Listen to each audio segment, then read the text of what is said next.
노벨 문학상 소식이 보고 또 봐도 기쁘고 자랑스럽고 이런 대한민국 이런 시대에 태어난 게 또 이런 경험을 한다는 게 그냥 이 전 국민의 자존감이 올라가고 있는 거 아닌가 지금. 근데 어쨌든 기사 중에 한참 동안 들여다보고 있었어요. 그중에 제 그냥 우리 집사람하고도 얘기 나눴는데 참 아버지 기쁘겠네요. 그랬어요. 얼마나 기쁠까. 어쩌면 당사자보다 아버지가 더 기쁘지 않을까? 세상 살아보니까 그래.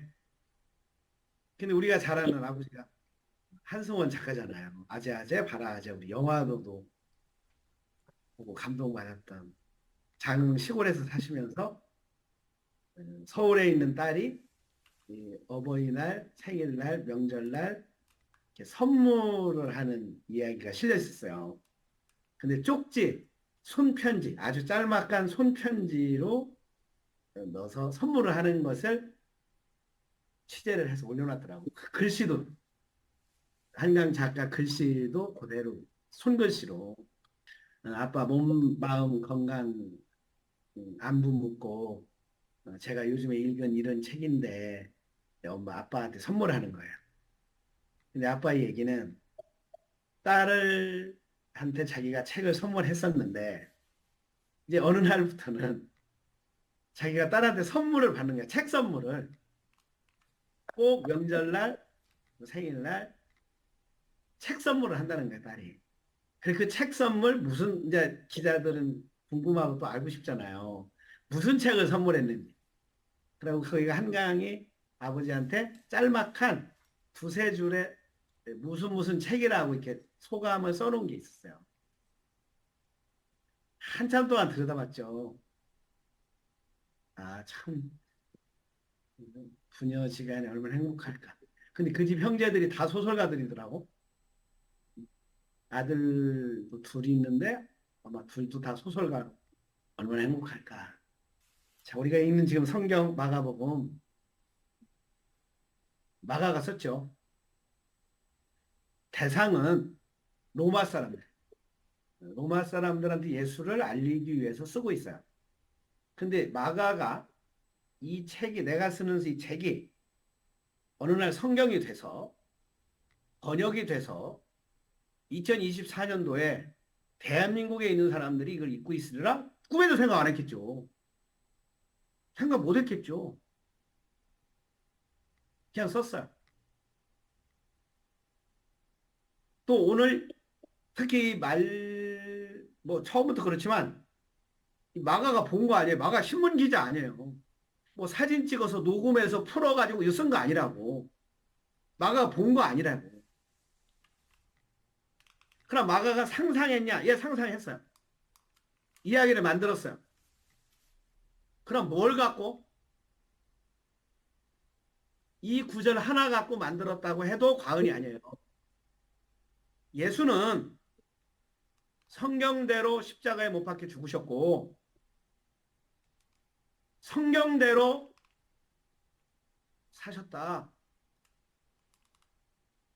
이 한 구절이, 이 한 구절이 마가가 예수를 쓰는 근거예요. 그럼 성경대로라고 하는 건 뭐냐? 그 성경은 구약 성경이겠죠. 지금처럼 이렇게 책으로 된 것도 아니고 두루마리로 돼서 곳곳에 있는 성경들인데 그래서 예수는 마가가 이제 이거 들었던 이야기들 수집을 했겠지. 자기가 눈으로 본 거 아니에요. 간접적으로 들은 것들이에요.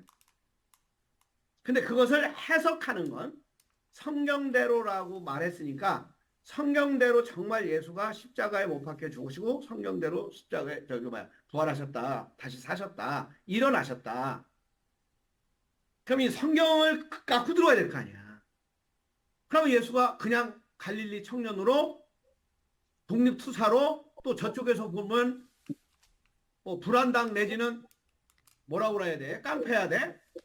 도둑놈 해야 돼? 뭐 이런 등등으로 로마 측에서 보면은 이런 걸로 죽은 게 아니고 유월절 어린 양으로 죽은 거야.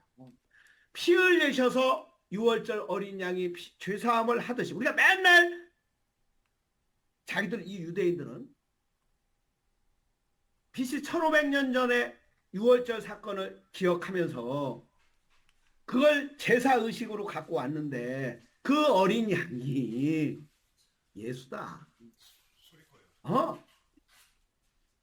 이거 쓰는 것이고. 근데 어느 날 이 유월절 어린 양이라고 하는 이 의식이 야, 그 유월절 어린 양이 누구냐?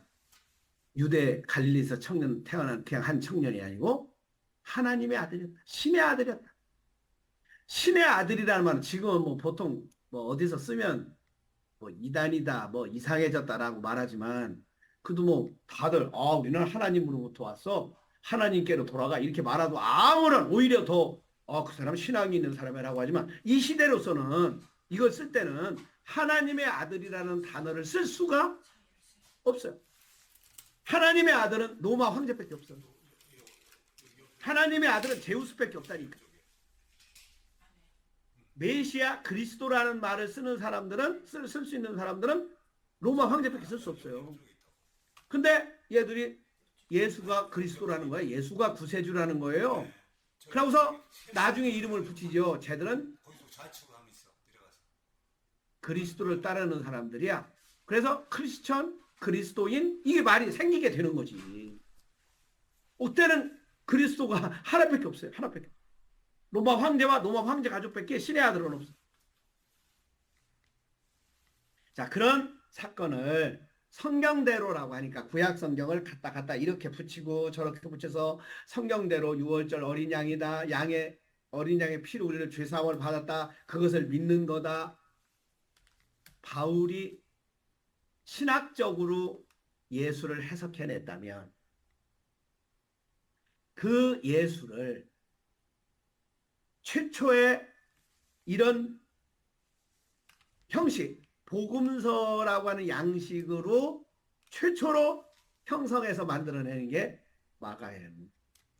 근데 그 중에 하나가 뭐냐면 그 앞 구절에 보면 예수님이 그 시골에 잡혀가는 장면이 나오는데 십자가를 지고 가는 장면이 21절 보세요.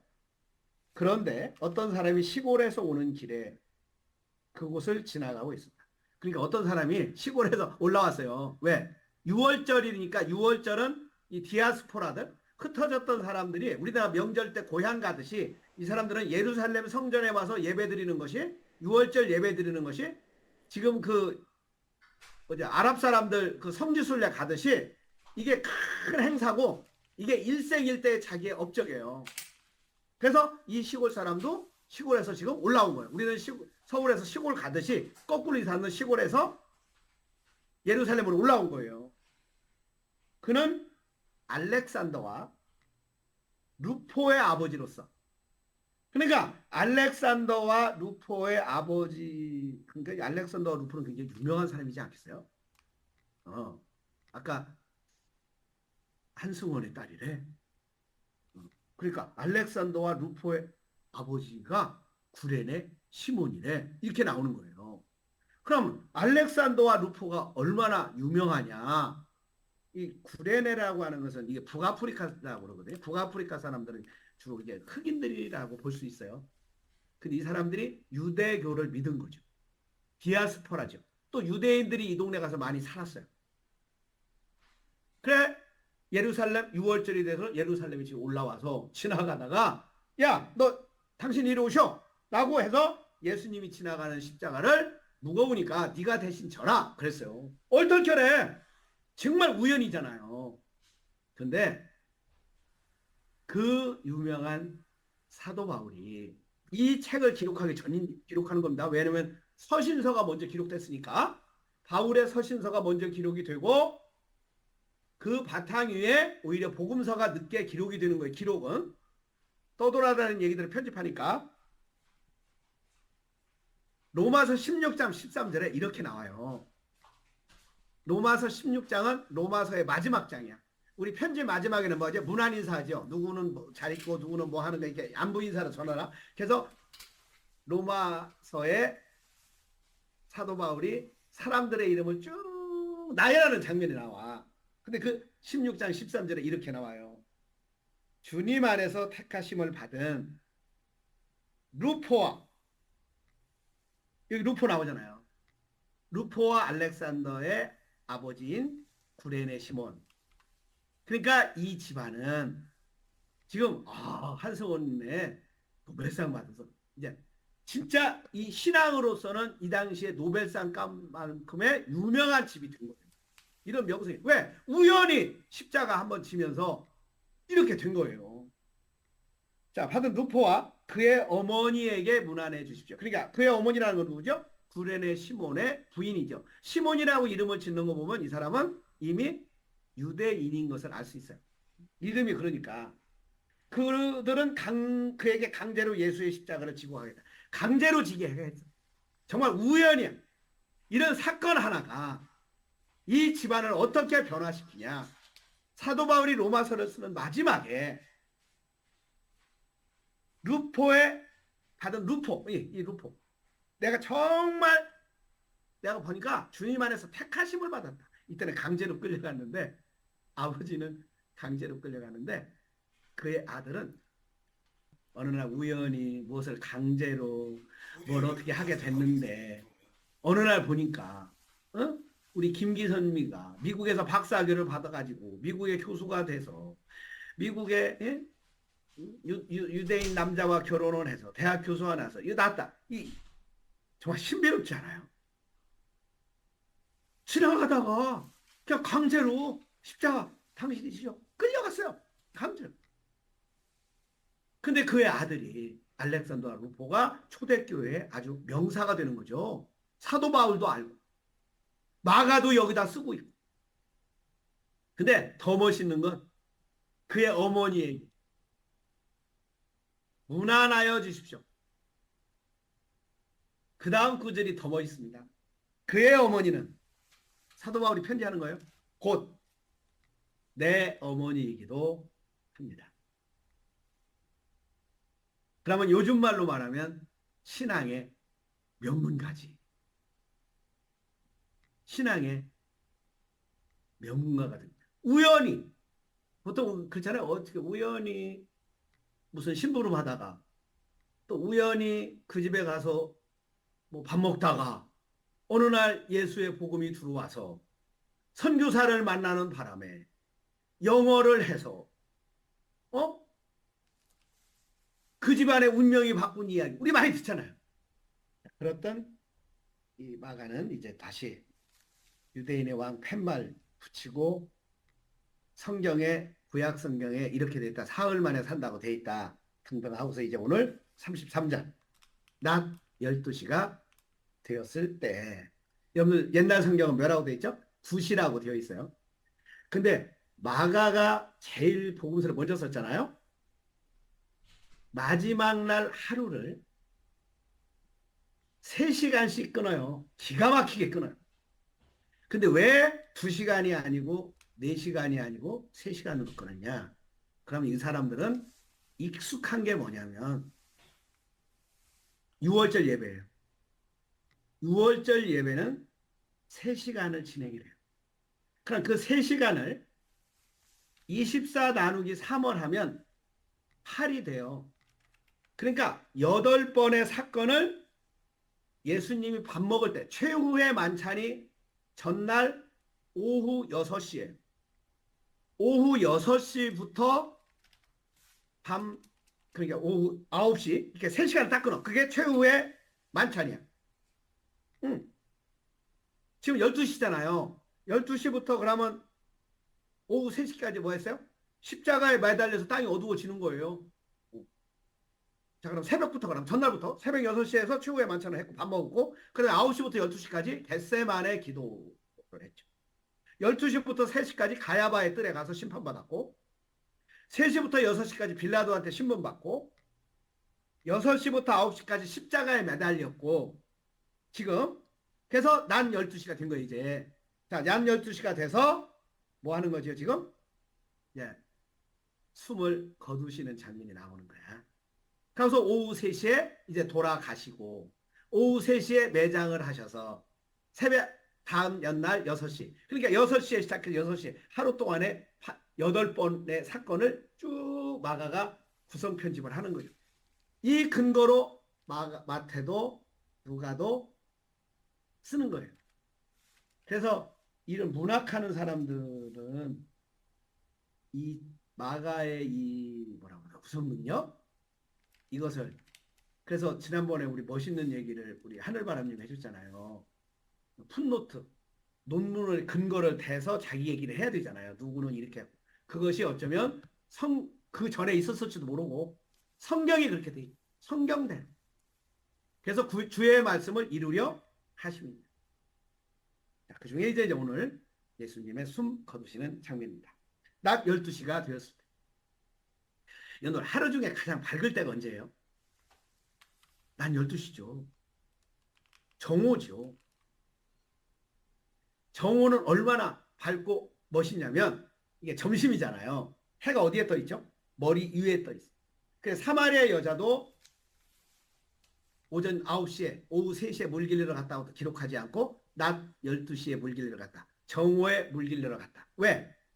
그림자가 없는 시간이야. 그림자가 없는 시간은 뭐야? 내가 없어. 내가 없는 시간은 뭐야? 진짜 하나님의 영광만 가득한 내가 없어. 빛과 그림자가 없어. 그림자가 없어. 빛만 있어. 그런 12시인데 가장 밝은 12시인데 낮 12시가 되었을 때 뭐라고 써있죠? 어둠이 온 땅을 덮었어. 3시간에 가야 되니까 오후 3시까지 계속돼요. 이때 뭐 실제로 뭐지 이거? 해 가리는 걸 뭐지? 일식? 일식이 있었다라는 사람도 있고 또 그렇게 근거가 안 돼도 영적으로나 문학적으로 신화적으로 또 종교적으로 또 전해오는 얘기로 낮 12시에 가장 밝을 때 가장 어두웠다. 이 역설이 너무 멋있다는 거예요. 그러니까 예수님이 돌아가실 때 원래 자연은 가장 밝은 때. 낮 12시. 그런데 그때 인생이 세상은 밝은데 나만 어두울까? 얼마 전에 자기 자식을 잃은 이제 자식 자살을 했어요. 그러면 뭐 세상에 어둡지. 진짜 예수가 죽은 거지 이 사람한테. 아무리 밝다고 해도 어둡고 아무리 좋다고 해도 뭐 아무리 맛있다고 해도 맛없고 오후 3시까지 계속됩니다. 근데 하루도 계속 안 되고 2시간도 계속 안 되고 이 마가의 편집 능력은 기가 막혀요. 3시간씩 끊어요. 그것에 대한 은유를 해석해서 오늘 우리들에게 적용하게 삶의 원형을 다시금 불러일으켜서 내가 어디에서 삶이 어두워졌고 뒤틀려졌고 막혔고 이런 것들을 알아내주는 거죠. 그런 거울이죠. 예를 들어서 난 12시면 그렇게 해석을 하잖아요. 정으로도 해석을 하고 너는 그 하나님의 아들을 그렇게 해석하고 로마 황제만 쓰던 것을 청년한테 썼구나. 그런데 그런 그리스도를 믿는 사람들은 전부 다 하나님의 아들이 된다. 구원을 받는다. 야, 이 믿음은 대단하고. 그럼 이 믿음은 뭐냐? 시간과 공간을 초월하는구나. 초월하는구나, 이게. 역사적 사건이 없었다는 얘기는 아니지만 그 사건을 믿는 게 아니라 그 사건이 주는 어떤 무엇들이 있구나. 그래서 그것이 나에게서 일어나는구나. 오늘 찬송가도 그랬잖아요. 그때 거기 너 있었는가. 그래서 우리는 그 여행을 아침 햇살은 지금 어디 있습니까? 이곳에 모니터 앞에 나타났습니다. 나는 지금 어디 있습니까? 나는 지금 여기 있습니다. 그 나는 시간과 공간과 인간을 초월하는구나. 그러니까 2000년 전 이런 기억자만 있는 게 아니라 배경자가 있구나. 배경자와 지금 경험하는 자가 딱 하나가 돼서 예수님의 십자가 사건이 지금 내 안에서 일어날 수도 있구나. 아, 이걸 믿음이라고 하는구나. 이렇게 해석하고 또 이런 능력이 생기고, 아, 믿음이 그런 거네. 아, 믿음이 그런 거네. 그래서 그 가장 멋있는 사건을 하는 게 성전 휘장이 찢어지는 거예요. 예수님이 십자가에 돌아가니까 성전 휘장이 확 찢어져. 근데 이것을 또 성경대로 히브리서에서는 어떻게 해석을 하냐. 예수님의 육체를 상징합니다. 이렇게 얘기해요. 다 같이 뭐다? 성전 휘장이 찢어지는 건 예수님의 육체를 상징합니다. 이게 새 사람이 나오는 거예요. 왜냐하면 성전 안에 하나님이 갇혀 있었거든. 대제사장만 거기서 만날 수 있었거든. 다른 사람 하나님을 못 만나. 그것도 1년에 한 번. 근데 예수님이 예루살렘에서도 말고 사마리아에서도 말고 지금 예배할 때는 이때다라고 하듯이 장소주의를 철폐하듯이 지금 또 시간과 장소를 철폐하는 거예요. 이 십자가 사건이. 그렇게 해석을 하는 이 능력이 얼마나 큰 능력이냐고요. 이렇게 성경을 이루게 하십니다. 성경대로 죽으셨고 성경대로 사셨다. 그 성전대로 돌아가실 때 성전 휘장이 찢어져서 지성소 안에 하나님이 갇혀있던 가두었던 이런 의식에서 벗어나서 그 하나님이 나와버리신 거예요. 나왔어. 그러고서 뭐라 그래? 예수를 믿는 사람마다, 하나님의 아들이라고 믿는 사람마다, 구세주라고 믿는 사람마다 구원을 받을 것이다. 믿음으로 어떤 장소에 가서 예배하고 양을 바치고 염소를 바치고 피를 문설주에 바르고 그런 게 아니고 이 예수를 믿음으로 해서 구원을 받는다. 바울이 그렇게 신학적으로 해석한 것을 문학적으로 이야기를 꾸며서 이렇게 쭉 만드는 게 마가예요. 이 바울과 마가가 없었다면 이렇게 상상을 해보면 예수는 그냥 갈릴리 청년 하나로 죽은 그냥 끝나는 거예요. 자, 성전 휘장이 찢어지는 것은 갈라놓는 거잖아요. 자, 우리 수련회 때 가장 핵심이 뭐죠? 생각과 사실이 분리하는 거, 찢어지는 거. 홍해처럼 갈라집니다.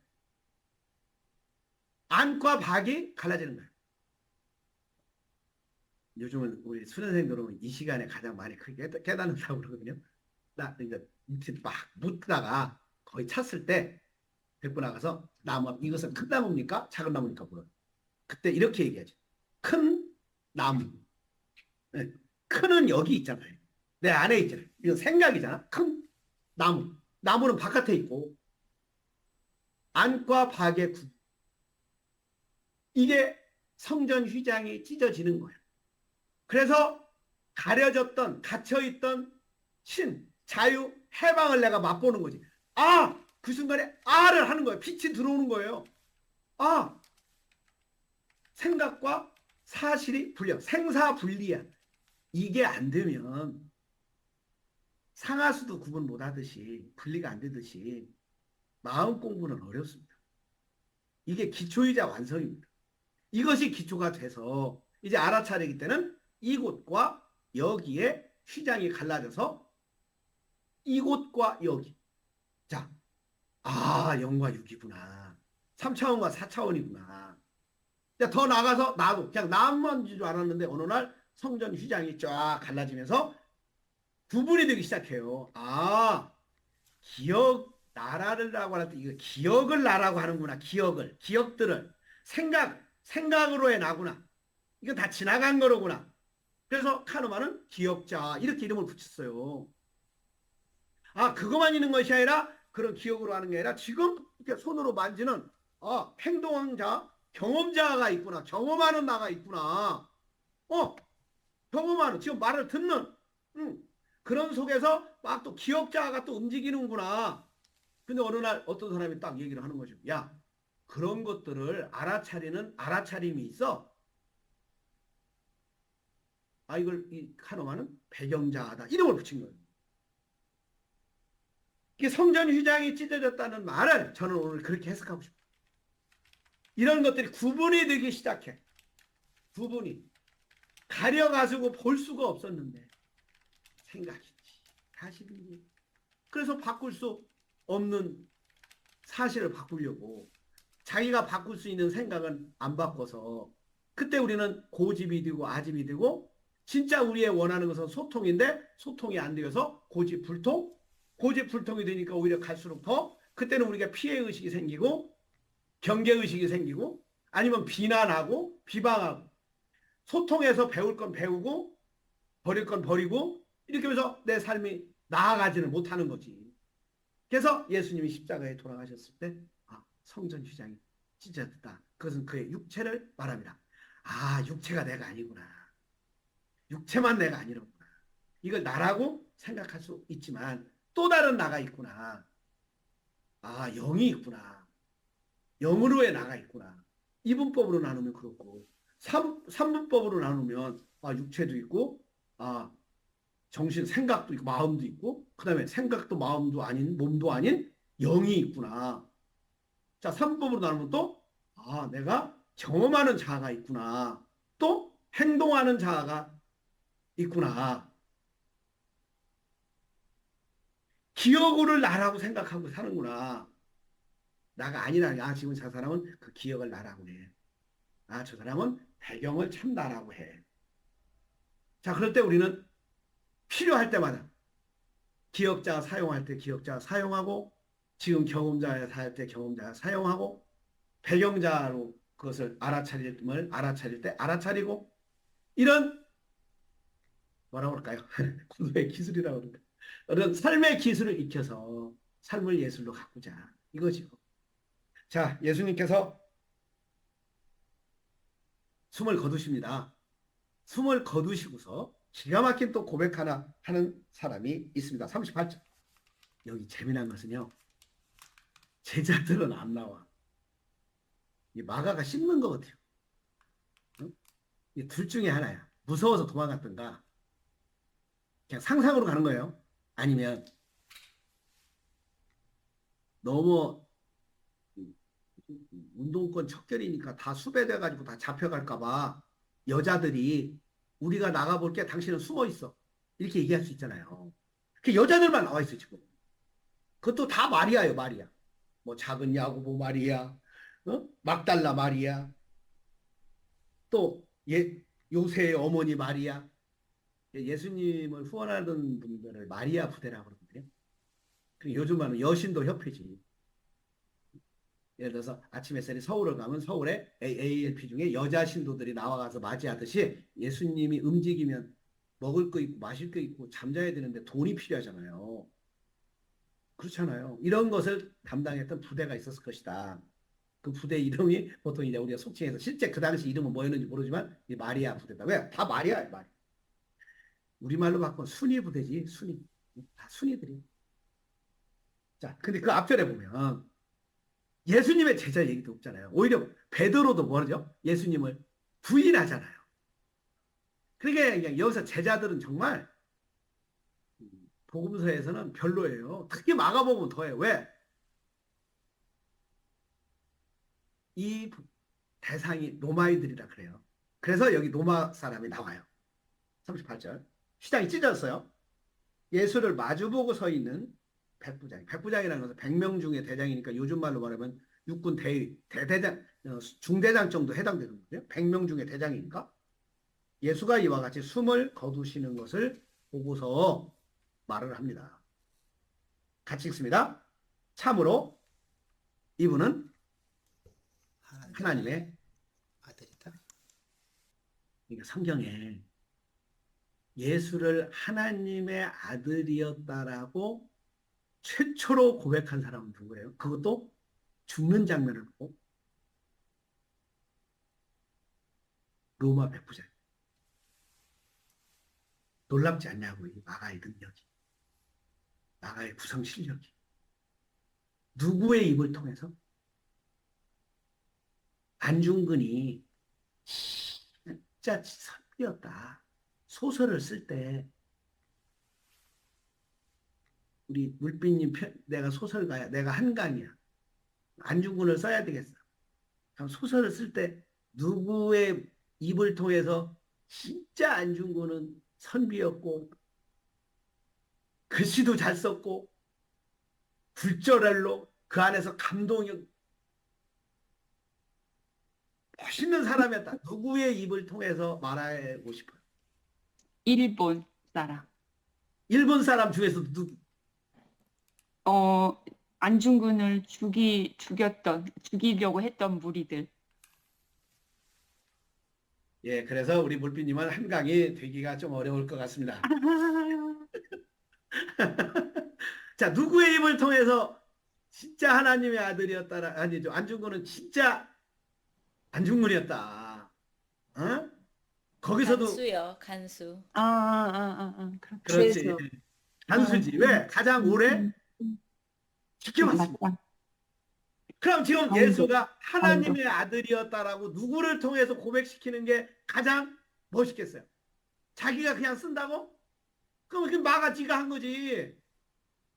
근데 야, 아니야. 누가? 로마 군인이.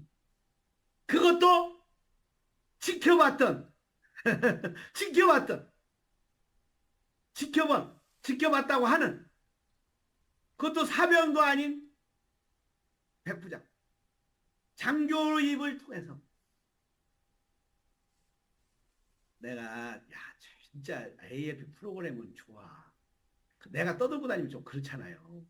근데 ALP 프로그램을 경험한 이 행복님이 막 떠들고 다니면 좀 그럴듯하지 않습니까? 아, 내가 해봤어. 내가 마음도 뭐 17번 중에 뭐 15번 참석했어. 막 믿고 찾는 ALP 뭐 이런 거 하잖아요. 어? 로마 중대장을 통해서 참으로 이분은 하나님의 아들이셨다. 성경 뒤져보면 십자가에 매달린 예수를 재판받고 두들겨 막 여러분들 그 무슨 영화지요 그거? 그냥 예수님 맞다가 끝난 영화 있죠. 뭐 있었지 그거? 멜 깁슨이 만든 영화 있었지.